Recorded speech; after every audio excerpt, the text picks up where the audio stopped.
Olá pessoal, boa tarde mais uma vez, boa tarde, boa noite e bom dia. Eu não sei o momento que você vai ver esse vídeo, porém eu estou aqui novamente de volta, né? Para a gente continuar falando do Apocalipse. Então, desafio para você. O desafio é o seguinte: dá o seu like, envia para os teus amigos e faz propaganda disso aí. Mostra para os teus amigos que é um canal que estuda a Bíblia do jeito que ela é, beleza? Então, vamos lá ao assunto? Começa assim, eu vou fazer hoje um vídeo falando um pouco sobre a volta de Jesus. Você sabia que existe 2.500 textos falando só sobre a volta de Cristo? É agora, a volta gloriosa de Jesus. Muita gente tem deturpado essa mensagem da volta de Cristo, dizendo que haverá duas voltas.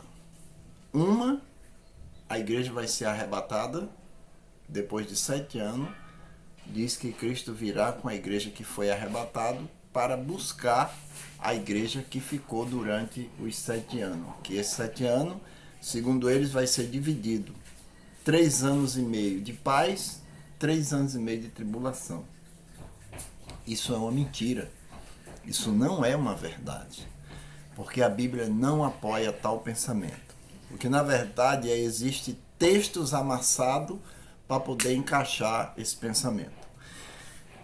Cristo virá uma única vez buscar o seu povo e de uma única vez ele vai levar o seu povo e vai destruir os que ficaram aqui na terra e somente depois, num período de 1000 anos, é que ele volta. Nós vamos ver isso, tá bom? Então, vamos lá. São 2.500 textos que falam sobre a volta de Cristo, entre o Velho e o Novo Testamento. O Primeiro e o Segundo Testamento. Beleza? Então, vamos lá. Um dos textos que eu vou usar aqui agora, para falar sobre a vinda de Jesus, é justamente a última praga. A última praga fala sobre a vinda de Jesus. Vamos ver aqui, ó. Ouvi vinda do santuário uma grande voz dizendo aos 7 anjos: Ide, derramai pela terra as 7 taças da cólera de Deus. Isso aqui é a primeira praga, né? Então, ele vem do santuário 7 anjos, contendo as 7 taças. E eu já falei das 7, agora eu só vou reprisar a questão da vinda de Jesus. Então, no versículo 17... Então derramou o sétimo, lembre disso, o sétimo anjo, a sua taça pelo ar. Saiu grande voz do santuário do lado do trono, dizendo: está feito, ou está consumado, ou está pronto. É a segunda vez na Bíblia que Jesus fala do está consumado. A primeira, quando ele foi morto, e a segunda, quando ele saiu do santuário. E sobrevieram relâmpagos, vozes, trovões, e ocorreu grande terremoto. Imagine aí, quando Jesus voltar, um grande terremoto há de tomar conta do nosso planeta, meus queridos. Como nunca houve igual desde que há gente sobre a face da terra. Um terremoto tal, como nunca houve na face da terra. Quando o Senhor sair do seu santuário para ferir a terra com a última praga. Tal foi o terremoto forte e grande, e a grande cidade se dividiu em 3 partes. Caíram as cidades das nações, e lembrou Deus da grande Babilônia, para dar-lhe o cálice do vinho do furor da sua ira. O terremoto foi tão grande, mas tão grande, que todas as cidades foram devastadas por esse terremoto.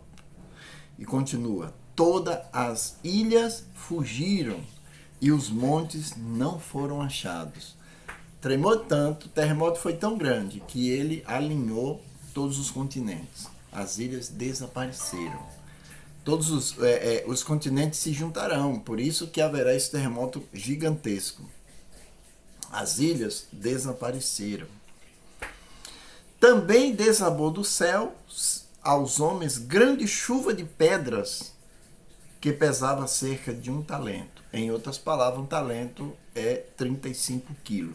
E por causa da chuva de pedra, os homens blasfemaram de Deus, porquanto suas pragas era sobremodo grande demais. Então aqui, nós temos aqui um deslumbre final da vinda de Jesus. Da vinda de Jesus. Quando você volta aqui para o capítulo 15, do capítulo 15, você vai ver um texto, aliás, do capítulo 15 não, do capítulo 6. Capítulo 6 do livro do Apocalipse, a gente já estudou sobre isso, mas é importante a gente ver. Ele dá um deslumbre desse dia aí que a gente viu no capítulo 16, que é o dia da vinda de Jesus. Olha como é que ele viu aqui, ó, o sexto selo. Vi quando o Cordeiro abriu o sexto selo e sobrevieram o grande terremoto. O grande terremoto, lembre disso. Sobreveio o grande terremoto. O sol se tornou negro como um saco de clina e a lua toda como sangue. As estrelas do céu caíram pela terra como a figueira, quando se abalada por um vento forte. Deixa cair os seus figos verdes. Então aqui nós temos uma profecia dupla, uma apontando ali o período lá, 1500 e alguma coisa, 1700 e alguma coisa, que caíram, né, os meteoros caíram ali, mas ele também tem uma aplicação no futuro com relação às pedras que vão cair, que a gente viu lá. O céu enrolou-se como um pergaminho, como se enrola. Por quê? Porque tudo vai... essa atmosfera que a gente está aqui vai mexer, vai sair tudo do lugar. E ele continua, como se enrola, né? Os reis da terra, os grandes e os comandantes, os ricos e os poderosos, e todo escravo e todo livre se esconderam nas cavernas e nos penhascos e nos montes. E disseram aos montes e aos penhascos e aos rochedos: caí sobre nós, escondei-nos da face daquele que se assenta no trono e da ira do Cordeiro, porque chegou o grande dia da ira deles, e quem pode suportar? Bom, então, no capítulo 16 a gente vê o que irá acontecer com a última praga. Um grande terremoto na escala mundial e uma chuva de pedra caindo sobre a face da terra, e vai cair sobre quem? Sobre aqueles que receberam a marca da besta. E nesse capítulo 6, que é o sexto selo, ele diz que esses mesmos que caíram as pedras sobre eles vão pedir a morte, porque um grande terremoto, a natureza toda vai entrar em confusão, né? Quando você vai para os profetas menores para falar sobre esse evento, o evento faustoso, né? Que por enquanto é faustoso, mas que breve virá. Aí você vai se deparar com o profeta Joel, e ele vai falar a mesma coisa que João viu no capítulo 16 e no capítulo 6. Ele diz assim: tocai a trombeta em Sião e dai voz de arrebate no meu santo monte. Perturbem-se todos os moradores da terra, porque o dia do Senhor vem, e já está próximo. Dia de escuridade, densas trevas, nuvens e negridão. Como, olha aqui, como a alva por sobre os montes. Assim se difunde um povo grande e poderoso, o qual desde os tempos antigos nunca houve, nem depois dele haverá, pelos anos adiante, de geração em geração. À frente dele quem? De Cristo, vai um fogo devorador. Atrás, chama de brasas, e diante dele a terra é como o jardim do Éden, tudo organizado. Quando Deus criou a terra, deixou tudo bonitinho, né? Ele diz: eis que é muito bom. Então, diante de Jesus, na chegada de Jesus, a terra está bonita, mas ao virar as costas, olha como diz: mas atrás dele, um deserto assolado, nada lhe escapa. Então, o que ele está dizendo aqui? Que quando Jesus voltar, estiver voltando, além de escuridão, densas trevas, destruição total, ele diz assim, ó, diante dele a terra está tudo organizada, mas quando ele virar as costas, a terra se transformar em quê? Em um caos, como no início. Então nós estamos vendo aqui Apocalipse 6 e o Apocalipse 16, né? Apocalipse 16, verso 17, mostrando a chuva de pedra destruindo tudo, e o Apocalipse 6 mostrando que os ímpios vão pedir a morte. E Joel concentra essas duas mensagens no mesmo texto. Agora, eu quero mostrar um outro texto aqui para mostrar a vocês, no livro de Jeremias, que é um profeta grande, né? No livro de Jeremias, ele recebe uma visão, ele está tendo a visão, está sobre Jerusalém. De repente o cenário muda para ele e ele começa a contemplar o tempo do fim. Diz assim, o Jeremias capítulo 4, ele diz assim, vejam: olhei para a terra e ele sem forma e vazia, para os céus e não havia luz. Olhei para os montes e eis que tremiam, terremotos gigantescos, e todos os outeiros estremeciam. Olheis e eis que não existia homem nenhum, todas as aves dos céus haviam fugido. Olhei ainda e eis que a terra fértil, o local de plantio, era um deserto. E todas as cidades, gente, todas as cidades estavam derrubadas diante do Senhor, diante do furor da sua ira. Pois assim diz o Senhor, toda a terra será destruída, porém não consumirei de todos. Então, olha que interessante. Essa é uma visão profética do profeta que Deus deu a Jeremias. Só que a Bíblia diz que Jeremias olhou e não viu ali ninguém. Ele não viu nenhum ser humano, porque estava tudo escuro. Mas Deus, ainda no capítulo 25, ele mostra para Jeremias por que Jeremias não viu. Olha o que diz o versículo 30. Tu, pois, lhe profetizarás todas essas palavras e lhe dirás: o Senhor lá do alto rugirá e da sua santa morada fará ouvir a sua voz. Rugirá fortemente contra a sua malhada, com brado contra todos os moradores da terra, como o eia dos que pisam as uvas. Chegará o estrondo até a extremidade da terra, porque o Senhor tem uma contenda com as nações. Entrará em juízo contra toda a carne, e os perversos entregará a espada, diz o Senhor. Assim diz o Senhor dos exércitos: eis que o mal passa de nação para nação, e grande tormenta se levantará dos confins da terra. Os que o Senhor entregar à morte naquele dia se estenderão de uma a outra extremidade da terra. Não serão planteados, nem recolhidos, nem sepultados, serão como fezes sobre a face da terra. Então aqui o profeta Jeremias tem uma visão maior no capítulo 25 do que no capítulo 4. Né? Ele explica por que ele olhou e não viu homem nenhum, porque agora todos estavam mortos. Então, pegando todas essas passagens apocalípticas, referindo-se à vinda de Jesus, eu vou aqui para o capítulo de Isaías 63. E agora nós vamos ver o porquê esse texto que as pessoas dizem, esse momento que as pessoas dizem que Deus vai levar uns e deixar outros, a gente vai ver agora por que é mentira, não é verdade. Muito bem, então vamos ver aqui o que diz o profeta Isaías 63. Quem é este que vem de Edom e de Bosda, com as suas vivas cores, que é grandioso em sua vestidura, que marcha na plenitude da sua força? Sou eu, diz o Senhor, que fala em justiça, poderoso para salvar. E por que está vermelha o seu traje, as tuas vestes, como que aqueles que pisam o lagar? O lagar, diz o Senhor, eu pisei sozinho, e dos povos nenhum homem se estava comigo. Pisei as uvas na minha ira, no meu furor eu o esmaguei, e o seu sangue me salpicou as vestes, e me manchou os trajes todo, porque o dia da vingança estava no meu coração, e o ano dos meus salvos chegou. Peraí, não é na hora do arrebatamento que chegou o dia dos salvos? Mas aqui ele está dizendo que quando ele veio buscar os salvos, os ímpios foram mortos naquele mesmo instante.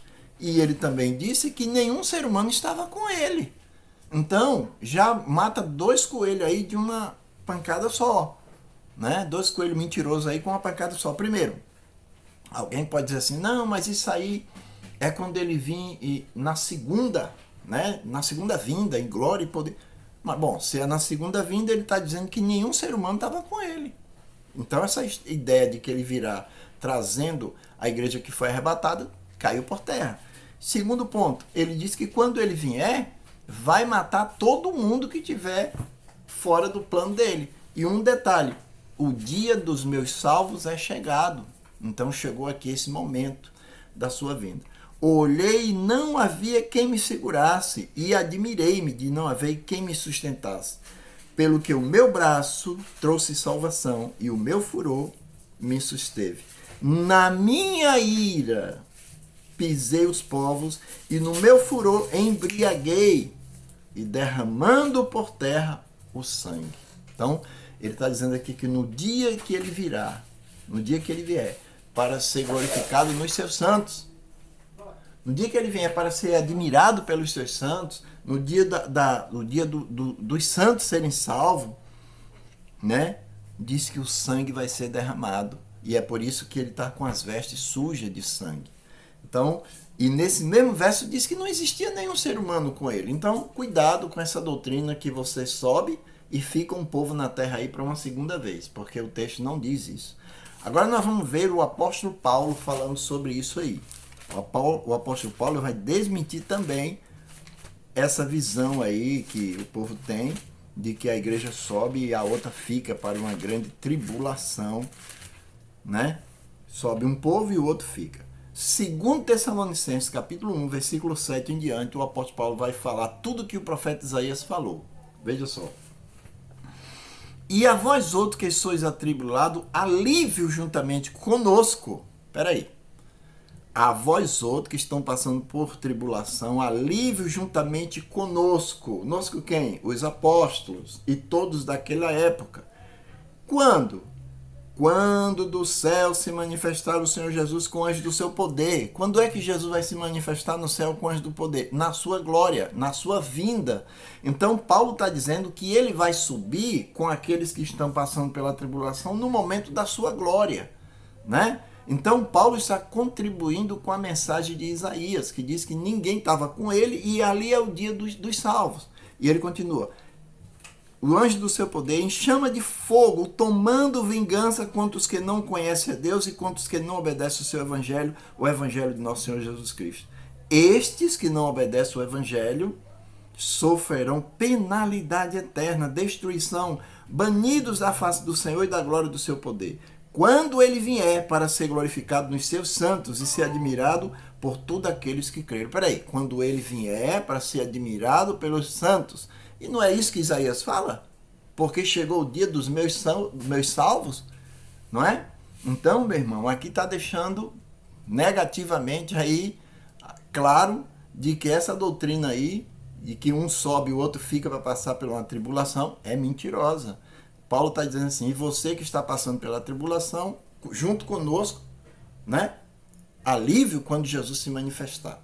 Então ele está falando do dia da volta de Jesus. E para finalizar, para o vídeo não ficar muito grande, eu vou pegar Lucas capítulo 17, ele diz assim, veja só, 2 estarão no campo, um será tomado e deixado o outro. Esse é o texto que mais se usa para deturpar a vinda de Jesus. Dividir em 2 partes. Um vai ser tomado e o outro vai ser deixado. Os discípulos perguntaram, Senhor, deixado aonde? E ele respondeu, aonde tiver o corpo, ali se ajuntarão os abutres e o comerão. Então nós temos aqui um que sobe e um que fica, e quem fica vai ser comido pelos abutres. É, meu amigo, não tem esse negócio de um arrebatado e o outro ficar para uma segunda chance, não. Quem ficar, fica perdido, não tem salvação. E para finalizar, o capítulo 19 vai apoiar o que Lucas diz. Veja só. Capítulo 19 de Apocalipse, ele diz assim, pois, então me falou o anjo, escreve, felizes aqueles que são chamados à ceia das bodas do Cordeiro, e acrescentou, são palavras fiéis e verdadeiras. Não é isso aí que eu quero. Deixa eu te mostrar aqui. Muito bem. O texto aqui que João fala está aqui. houve um chamado para as bodas do Cordeiro, e a história é essa que você vai ver aqui agora. Então vi um anjo posto em pé no sol, clamou em grande voz, falando a todas as aves que voam pelo meio do céu: vinde, reuni-vos para a grande ceia de Deus, para comerdes carnes de cavalos, comandantes e poderosos, carnes de cavalos e cavaleiros, carne de todos, quer livre, quer escravo, tanto pequenos como grandes. E aí, quem são esses aqui? Aqueles que pecaram contra o Senhor. Então, aqueles que não estão conectados com Deus. E se você ler o capítulo do versículo 11, todinho você vai ver que ele está falando, é o mesmo texto do livro de Isaías 63. Então, irmãos, em nome de Jesus Cristo, bota uma coisa na sua cabeça. Cristo virá, e quando Jesus vier, com poder e glória e majestade, buscar os seus santos depois da grande tribulação, todo ímpio vai morrer. Todo ímpio vai morrer. Então não existe a história que um vai subir depois de 7 anos, esse vai subir, não. E quando os 7 anos passar, os que estão no céu vêm buscar esses que estão aqui, que a Bíblia não ensina isso. Isso é mentira.